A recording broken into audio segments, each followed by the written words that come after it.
آج میں آپ لوگوں کو ریشہ یعنی فائبر کے متعلق کچھ معلومات بتاؤں گا۔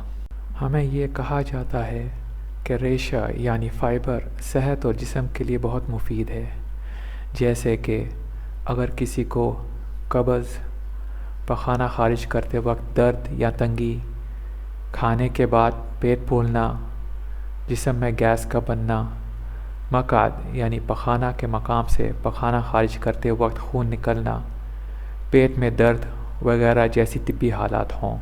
کچھ سائنسدانوں نے انسانوں پر ایک تجربہ کیا یہ سمجھنے کے لیے کہ ریشہ یعنی فائبر کا انسانی جسم میں کیا اثرات ہوتے ہیں۔ اس تجربے سے حاصل ہونے والی معلومات کو ایک رپورٹ کی شکل میں ایک عالمی طبی رسالے ورلڈ جرنل آف گیسٹرو میں نشر کیا گیا۔ جس رپورٹ کی ہم بات کر رہے ہیں وہ اس وقت آپ کو اسکرین پر نظر آ رہی ہے۔ اب ہم اس رپورٹ کا جائزہ لیتے ہیں اور سمجھنے کی کوشش کرتے ہیں، اور میں کوشش کروں گا کہ جتنے آسان الفاظ میں بتا سکوں بتاؤں۔ اس رپورٹ میں یہ پتہ چلا ہے کہ غذا کے ذریعے کھایا گیا ریشہ یعنی فائبر کو کم یا بالکل ختم کرنے سے قبض، کھانے کے بعد پیٹ پھولنا، آلائش یعنی فضلہ یا پخانہ نکلنے کے وقت درد یا تنگی ہونا وغیرہ یا تو کم ہوئی ہیں یا ختم ہوئی ہیں۔ اس تجربے میں کل 63 مریض تھے جنہیں قبض کی مختلف اقسام کے حالات کی شکایات تھیں، اور ڈاکٹروں کو ان کے ان طبی حالات کی وجوہات کا پتہ نہیں چل رہا تھا۔ جب کسی کو کوئی طبی مسئلہ ہوتا ہے اور طبی ماہرین یا ڈاکٹروں کو اس کا سبب نہیں پتہ چل رہا ہوتا تو ایسی حالات کو ایڈیوپیتھک کہتے ہیں۔ ان سارے 63 مریضوں کو ایڈیوپیتھک قبض یعنی ایڈیوپیتھک کانسٹیپیشن تشخیص کی گئی تھی۔ اب ہم اس رپورٹ کے نتائج کو اعداد و شمار کی روشنی میں سمجھنے کی کوشش کرتے ہیں۔ آپ لوگوں کو سمجھانے کے لیے میں نے اس رپورٹ کے اعداد و شمار کو ایک ترسیم یعنی گراف کی شکل دی تاکہ آپ لوگوں کو آسانی سے سمجھ آ سکے۔ سب سے پہلی ترسیم یعنی گراف میں ظاہر ہو رہا ہے کہ 63 لوگوں میں سے کتنے لوگوں کو کون سی بیماریاں تھیں۔ 63 افراد میں سے ہر فرد کو قبض تھی۔ 63 افراد میں سے ہر فرد کو آلائش یعنی فضلہ یا پخانہ نکلنے کے وقت درد یا تنگی کی شکایت تھی۔ 63 افراد میں سے 33 فرد یعنی تقریباً 52.40% کو کھانے کے بعد پیٹ پھولنے کی شکایت تھی۔ 63 افراد میں سے 31 فرد یعنی تقریباً 49.20% کو مقعد یعنی پخانہ کے مقام سے پخانہ خارج کرنے کے وقت خون نکلنے کی شکایت تھی۔ 63 افراد میں سے 13 فرد یعنی تقریباً 20.65% کو پیٹ میں درد کی شکایت تھی۔ اس تجربے میں شامل ہونے کے 2 ہفتوں کے بعد یہ 63 افراد 3 مجموعوں میں تقسیم ہو گئے۔ پہلا مجموعہ 6 افراد پر مشتمل تھا، اور اس مجموعے کے افراد نے اگلے 6 مہینوں کے لیے اپنی غذا میں فائبر کی مقدار بڑھا دی۔ دوسری ترسیم میں ظاہر ہو رہا ہے کہ 6 مہینوں کے بعد اس مجموعے میں سے کتنے لوگوں کو اپنی غذا میں ریشہ یعنی فائبر کی مقدار بڑھانے سے ان کی کون سی طبی حالت پر کیا اثر پڑا۔ 6 افراد میں سے کسی فرد کے قبض میں کوئی کمی واقع نہیں ہوئی۔ 6 افراد میں سے کسی فرد کے آلائش یعنی فضلہ یا پخانہ نکلنے کے وقت درد یا تنگی کی شکایت میں کوئی کمی واقع نہیں ہوئی۔ 6 افراد میں سے سب کو کھانے کے بعد پیٹ پھولنے کی شکایت ہوئی اور رہی، یعنی اس طبی حالت کا تجربے سے پہلے تناسب جو تقریباً 52.40% تھا اس سے بڑھ کر 100% ہو گیا۔ 6 افراد میں سے 4 افراد کو مقعد یعنی پخانہ کے مقام سے پخانہ خارج کرنے کے وقت خون نکلنے کی شکایت ہوئی اور رہی۔ یعنی اس طبی حالت کا تجربے سے پہلے تناسب جو تقریباً 49.20% تھا، اس سے بڑھ کر تقریباً 66.65% ہو گیا۔ 6 افراد میں سے 3 افراد کو پیٹ میں درد کی شکایت ہوئی اور رہی۔ یعنی اس طبی حالت کا تجربے سے پہلے تناسب جو تقریباً 20.65% تھا، اس سے بڑھ کر 50% ہو گیا۔ دوسرا مجموعہ 16 افراد پر مشتمل تھا، اور اس مجموعے کے افراد نے اگلے 6 مہینے کے لیے اپنی غذا میں فائبر کی مقدار کو کم کر دیا۔ تیسری ترسیم یعنی گراف میں ظاہر ہو رہا ہے کہ 6 مہینوں کے بعد اس مجموعے میں سے کتنے لوگوں کو اپنی غذا میں ریشہ یعنی فائبر کی مقدار کم کرنے سے ان کی کون سی طبی حالت پر کیا اثر پڑا۔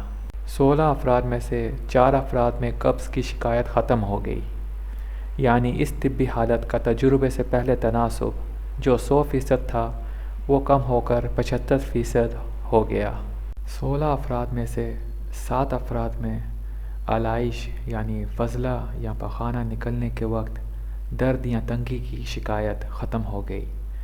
یعنی اس طبی حالت کا تجربے سے پہلے تناسب جو 100% تھا، وہ کم ہو کر 56.25% ہو گیا۔ 16 افراد میں سے 11 افراد میں کھانے کے بعد پیٹ پھولنے کی شکایت ختم ہو گئی۔ یعنی اس طبی حالت کا تجربے سے پہلے تناسب جو تقریباً 52.40% تھا، وہ کم ہو کر 31.25% ہو گیا۔ 16 افراد میں سے 12 افراد میں مقعد یعنی پخانہ کے مقام سے خون نکلنے کی شکایت ختم ہو گئی۔ یعنی اس طبی حالت کا تجربے سے پہلے تناسب جو تقریباً 49.20% تھا، وہ کم ہو کر 25% ہو گیا۔ 16 افراد میں سے 14 افراد میں پیٹ میں درد کی شکایت ختم ہو گئی۔ یعنی اس طبی حالت کا تجربے سے پہلے تناسب جو تقریباً 20.65% تھا، وہ کم ہو کر 12.50% ہو گیا۔ تیسرا مجموعہ 41 افراد پر مشتمل تھا، اور اس مجموعے کے افراد نے اگلے 6 مہینوں کے لیے اپنی غذا میں سے فائبر یعنی ریشہ کو بالکل نکال دیا۔ چوتھی اور آخری ترسیم میں ظاہر ہو رہا ہے کہ 6 مہینوں کے بعد اس مجموعے میں سے کتنے لوگوں کو اپنی غذا میں ریشہ یعنی فائبر کو بالکل نکال دینے سے ان کی کون سی طبی حالت پر کیا اثر پڑا۔ کیا آپ کو اس مجموعے کی ترسیم نظر آ رہی ہے؟ اگر نظر نہیں آ رہی ہے تو اس کا یہ مطلب نہیں کہ میں اس ترسیم کو بنانا اور دکھانا بھول گیا ہوں، بلکہ یہاں کچھ دکھانے کے لیے تھا ہی نہیں، تو میں کسی قسم کی ترسیم یعنی گراف بنا ہی نہیں سکا، کیونکہ 41 افراد میں سے ہر فرد میں قبض کی شکایت ختم ہو گئی۔